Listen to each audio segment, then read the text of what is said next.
Lo siguiente en nuestro contenido sería pensar un poco acerca de cómo es esa gestión de métricas en el producto y su relación con lo que es la calidad. En primer lugar, debemos recordar que quien define la calidad no es el desarrollador, es el cliente, el usuario. Y esta definición de la calidad va a ser un elemento de tipo subjetivo. Si nosotros logramos que ese cliente ganamos ¿cómo podemos decirlo? Lo motivamos adecuadamente para que esté a favor de nuestro proceso a lo largo de lo que vamos haciendo, va a ser posible que nuestra aceptación de su parte sea mayor. Si nosotros no nos comunicamos con él adecuadamente, tenemos cualquier tipo de problemas, de riñas, etcétera, esa aceptación, ese nivel de satisfacción se va a tornar menor. Por ello es que siempre debemos mantener un buen trato con el cliente durante todo el proceso de desarrollo.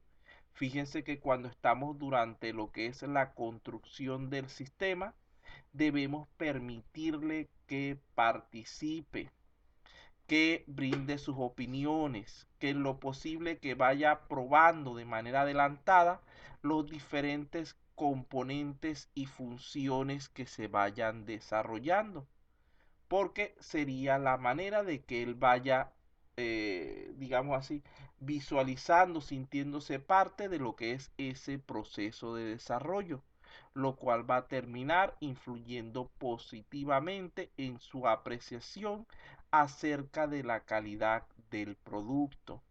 Luego, una vez que termina el proceso de construcción durante el uso del sistema, fíjense que allí lo que le va a importar al cliente va a ser el desempeño que éste tenga dentro de lo que son las funciones, los propósitos del negocio.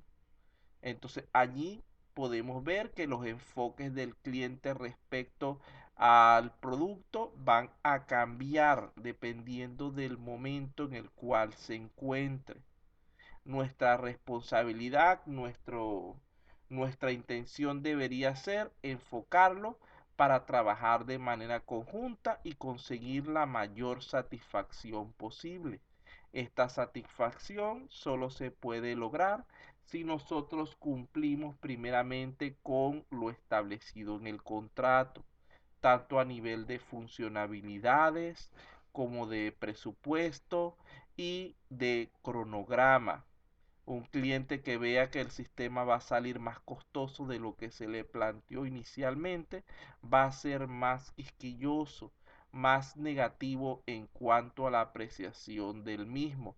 Aunque esto se puede reducir si él está participando en el proceso y viendo que esos aumentos de costo realmente están justificados, realmente le van a brindar un aumento de la calidad.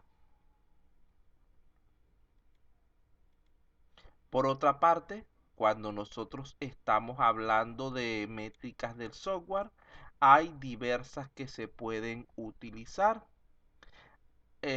Las medidas de software son de gran importancia porque ya sabemos que no se puede medir, no se puede controlar lo que no se puede evaluar correctamente. Entonces, de allí que han existido a lo largo del tiempo diversas métricas que se han utilizado. Aquí tenemos tres ejemplos de ellas que solamente las vamos a ver de manera superficial y que posteriormente en su momento explicaremos con mayor detalle en la unidad 4 si no me equivoco. Bueno, la primera de ellas sería el tamaño.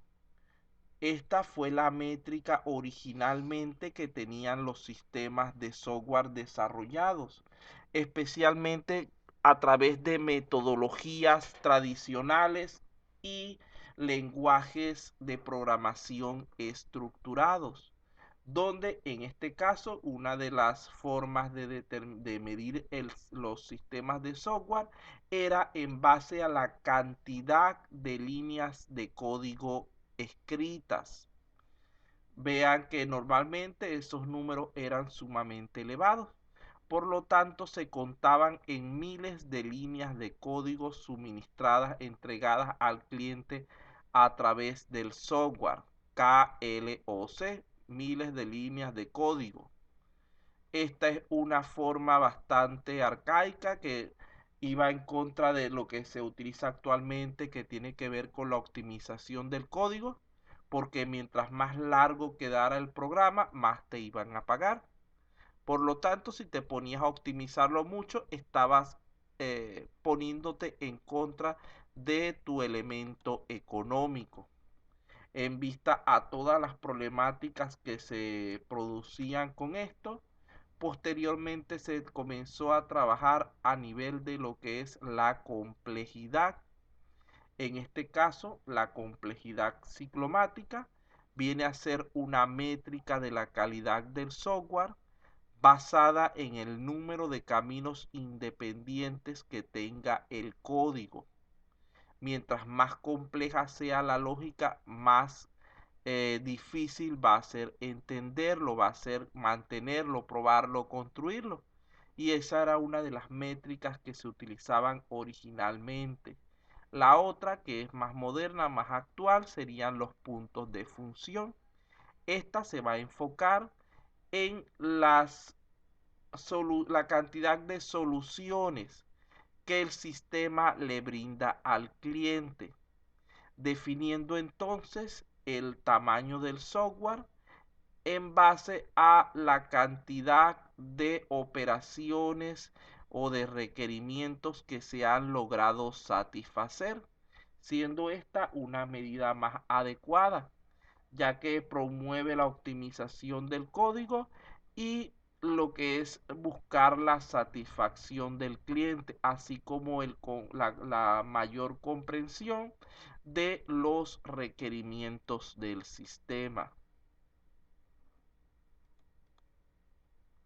Aquí tenemos, mira, tenía algunas definiciones al respecto, las estaba diciendo de memoria y las tenía por allí.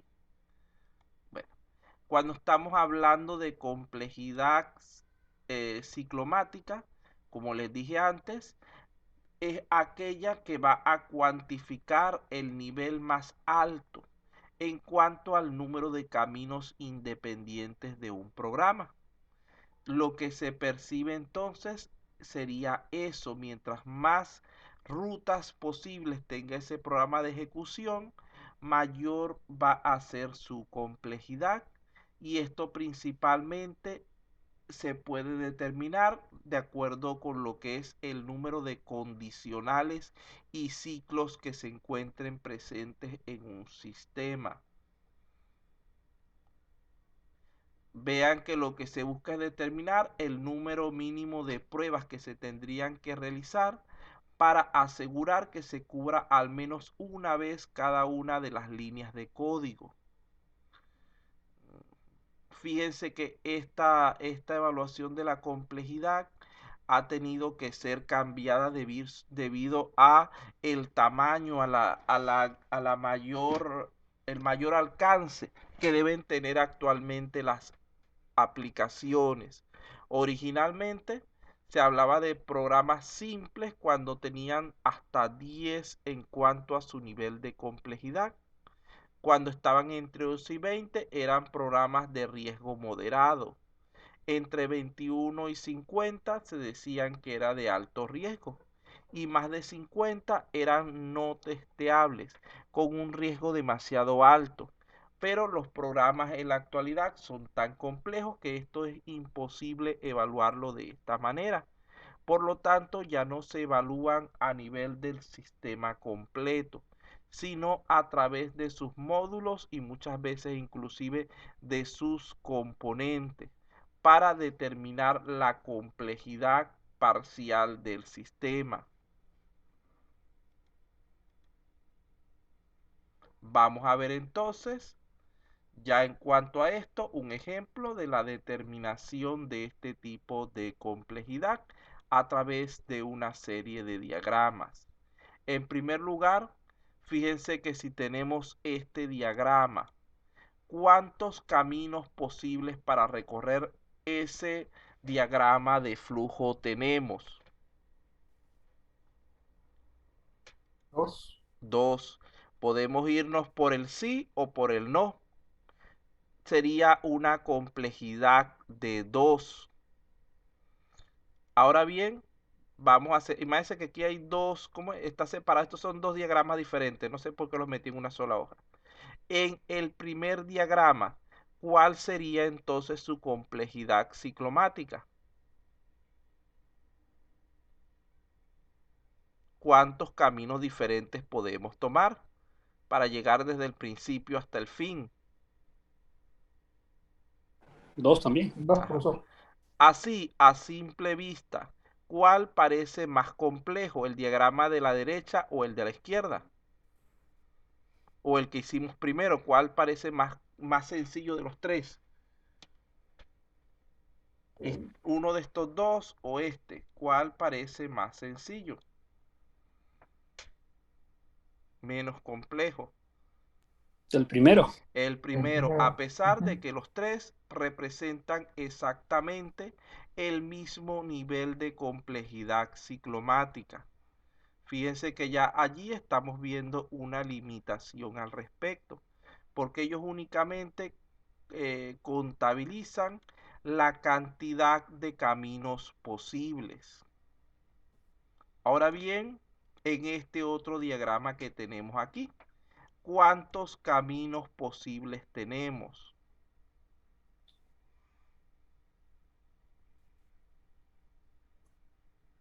5, profesor. No se han de ver, no creo. ¿Cuántos? 5. 5. ¿Cómo ven 5 ustedes allí? 6. 6, 6, ¿ves? profesor. Se me fueron más lejos. Mira, vean. Lo que pasa es que no tengo ahorita el lápiz disponible aquí. No me aparece entre las opciones. Pero el primer camino sería inicio B1 a fin. ¿Lo ven en rojo?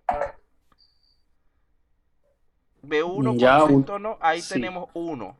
El Ok, 1. segundo camino sería inicio B1, B2 a fin. A igual 0, fin. Ahí tenemos un segundo camino. El tercer camino sería inicio B1, B2, B3 a igual 0, fin. El cuarto camino sería inicio B1, B2, B3 a igual 1, fin. ¿Habrá otro camino? No, está bien, Solo profesor. 4, solo 4. Entonces son 4. ¿Cómo lo pueden visualizar o determinar más fácilmente?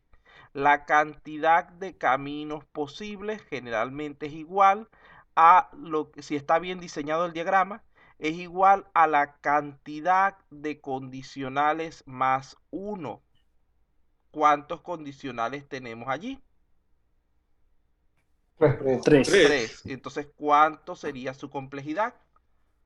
4. 4, porque sería 3 condicionales más 1 sería 4. Ahora bien, en este otro diagrama, ¿cuál sería la complejidad? ¿Cuánto valdría la complejidad de este sistema? A priori serían 6. 6, según lo que 6. usted indicó. Ajá, muy bien. Entonces fíjense que aquí podemos ver esos 6 caminos. Primeramente, vamos a identificarlos con letra para poder facilitar lo que es el ver los recorridos. Fíjense que el primer recorrido posible sería este que tenemos aquí. Esto de aquí quiere decir que estoy fuera del sistema y entro.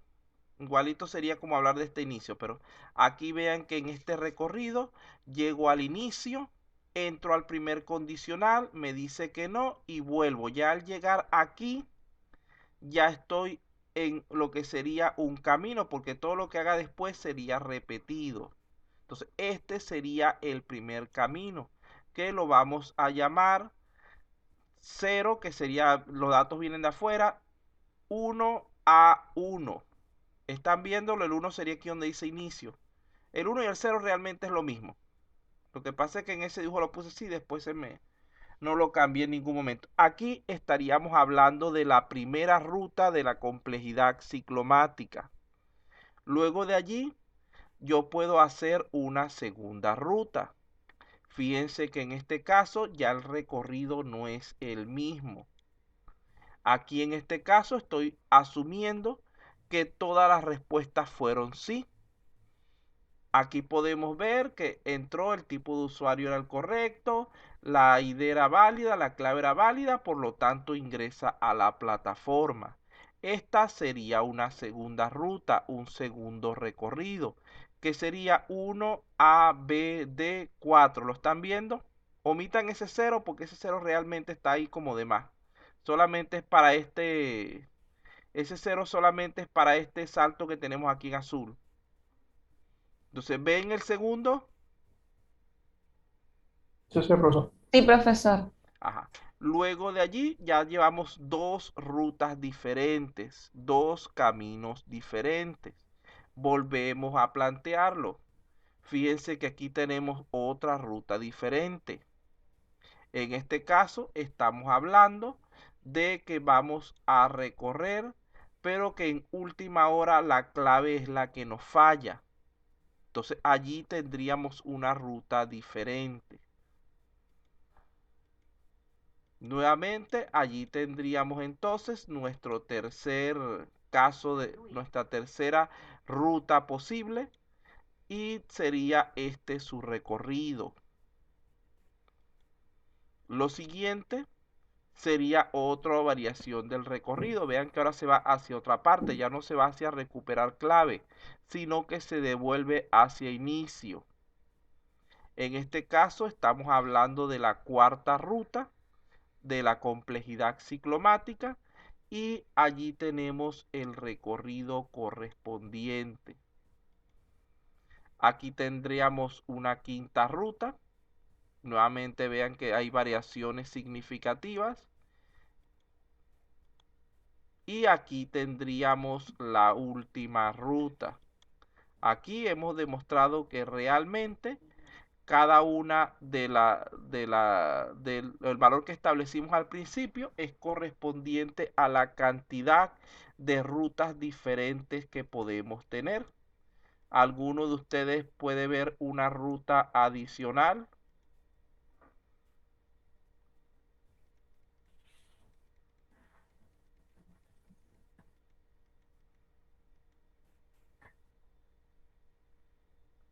Entonces, allí no hay rutas adicionales, por lo menos no se ve ninguna ruta adicional. Entonces, con eso podemos validar entonces que los condicionales son los que van a determinar la complejidad ciclomática, que se puede aproximar a n más 1. N es el número de condicionales que existen en el sistema. Por otra parte, nosotros aquí podemos utilizar eso de manera más rápida, más sencilla que el estar determinando cada una de las rutas a mano. Ya si se nos pide que determinemos las rutas sería otra cuestión. Pero ya simplemente con ver la cantidad de condicionales podríamos nosotros determinar su complejidad. Ahora bien, ¿qué pasa con los ciclos? Un ciclo que es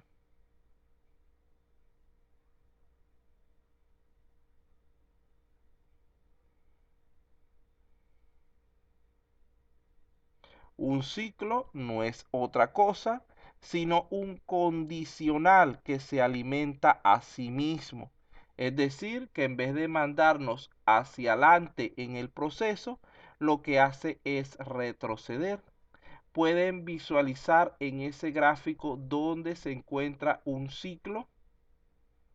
Allí hay un ciclo establecido. ¿Dónde estará? En el no de la primera condicional. En el primero, en el tipo de usuario, exactamente.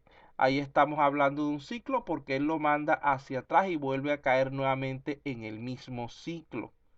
Por lo tanto, podemos ver entonces que los ciclos en realidad son condicionales retroalimentados. Por eso es que podemos o que vamos a incluir dentro de la cuenta de la complejidad lo que serían los ciclos. ¿Entendida la idea? ¿Entendido lo que es este tema? Sí, profesor, se entiende. ¿Alguna pregunta? Dígame. Sí se entiende, profe. Ajá. Bueno, ¿alguna pregunta acerca de todo lo que hemos visto de clases en el día de hoy?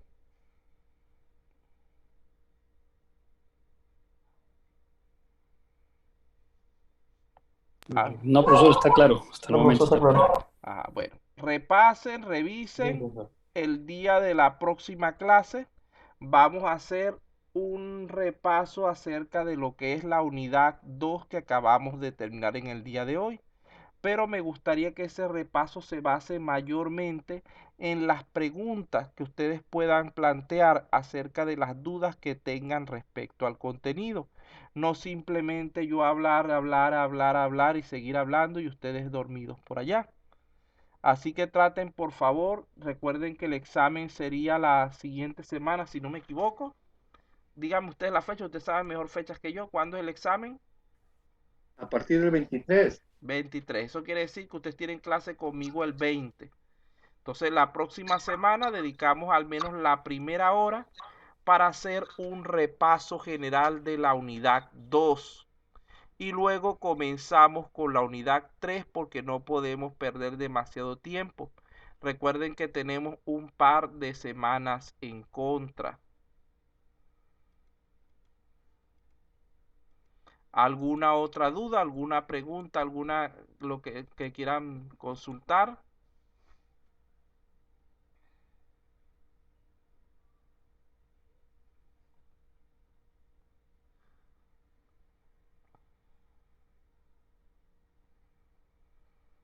Profesor, los temas que se ha tratado el día de hoy son para el parcial. Sí, De ahí va a venir de todas maneras preguntas, ¿cierto? todo lo que es unidad 2. Ya, para No poder solo hoy, sino informar a los compañeros que nosotros no han comenzamos ingresado. hace un par de clases ya con esta unidad 2. De todas maneras, el repaso que voy a hacer no va a ser largo. Va a ser un repaso solamente corto, puntual, mayormente como estoy diciendo respecto a dudas. Y después de allí continuamos con nuestro tema 3. No debería tardar más que la mitad del tiempo que tengamos disponible. Probablemente no más de una hora. Entonces, por favor, deben ir revisando sus contenidos con anticipación, porque recuerden que ustedes son el grupo del viernes. Si se esperan hasta última hora para consultar, es muy probable que no tengan tiempo luego para presentar correctamente el examen. Y estamos ante situaciones donde digamos que perder el tiempo quedaría fuera de lo que necesitan ustedes. Profesor, una consulta. Ajá, dígame. ¿Va a dejar también los cuestionarios también para poder practicar? ¿O ya no? Sí, voy a tratar de subírselos en el transcurso de esta semana. Déjenme que estoy terminando con lo que es la construcción de los exámenes. Ya el examen de ustedes, de los dos cursos, está montado en la plataforma. Pero debo terminar con lo de los otros dos cursos antes de hacer esas prácticas porque me consume tiempo. Entonces yo voy a tratar en la misma plataforma donde ya hemos colocado para practicar, allí mismo les voy a subir la práctica correspondiente. Solamente lo más probable que sea para el día miércoles, porque el martes es que tengo más tiempo libre. Ok, profesor, gracias. ¿Alguna otra duda? ¿Algún otro detalle? No, todo está claro, profesor, gracias. Bueno, muchachos, por aquí